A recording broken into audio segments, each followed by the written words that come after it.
यारा सुनो ना, I'm sure काफ़ी लोग ने सुना होगा कि you need to get into a rebound in order to heal from the past breakup that you had.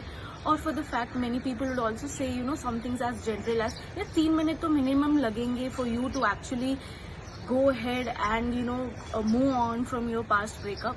All these are general perceptions. For the fact you have your own timeline that's in your mind and in your heart.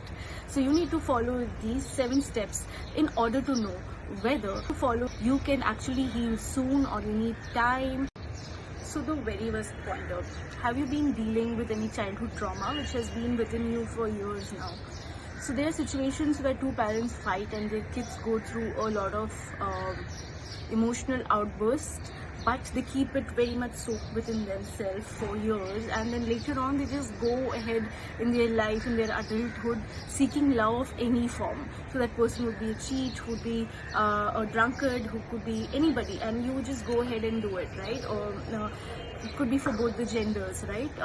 This is generally an anxious attachment that you develop with wrong set of people that you should not generally do. So there are different forms of childhood trauma that you really need to face and go ahead with. Now, if it was not something as a pattern that you have been following, like you had multiple relationships and you realized that, it's a pattern, but instead it was the very first time, it was your first breakup, and you felt that that's something that hurted you a lot, right? So what is that one thing that hurted you a lot? So that's something that your ego or your self-respect doesn't allow you. Generally that's how it is, right? Probably that person cheated on you, or something, their background is not that great and you just accepted them in your life.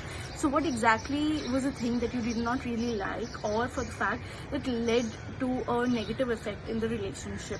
So sometimes it could be a mutual breakup, right? But you also need to know why did that mutual breakup happen, because you can't keep going through various breakups, right? You will end up being in a relationship in a very mature age of your life, and you do not want that.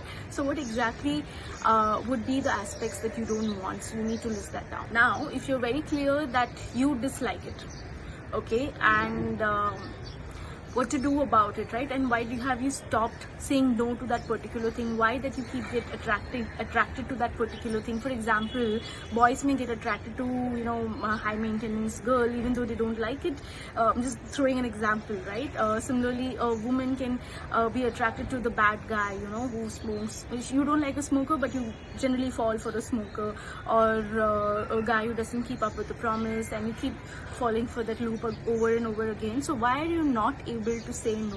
What stops you? So if it is your need to feel loved, that means you are low on your self-love. If it is because you don't want to be single, everybody around you is in a relationship, so you don't want to look single, and they buy you over with somebody, that means you're just randomly looking for an attachment to be with, and that's not healthy, of course. You're getting influenced by the people around you. There's a lot of peer pressure, so you need to know what aspects are leading you there.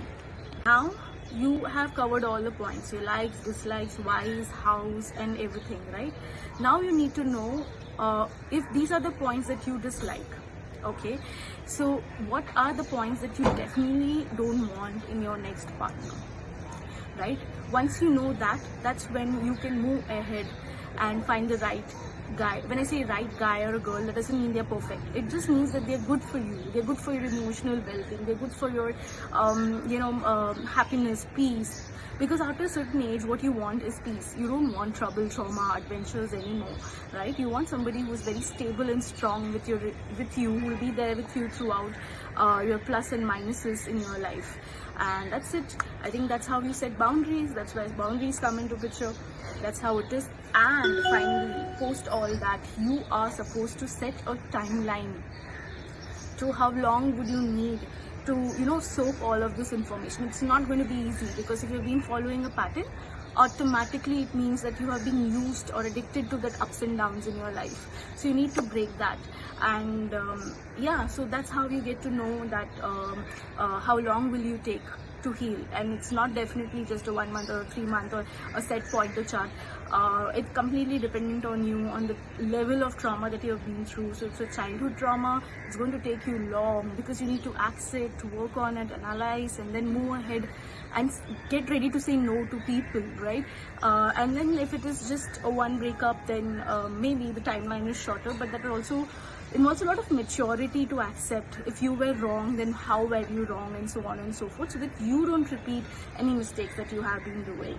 And that's how it all works. I mean, it's very different for each person. And so yeah, Yara, Sunora.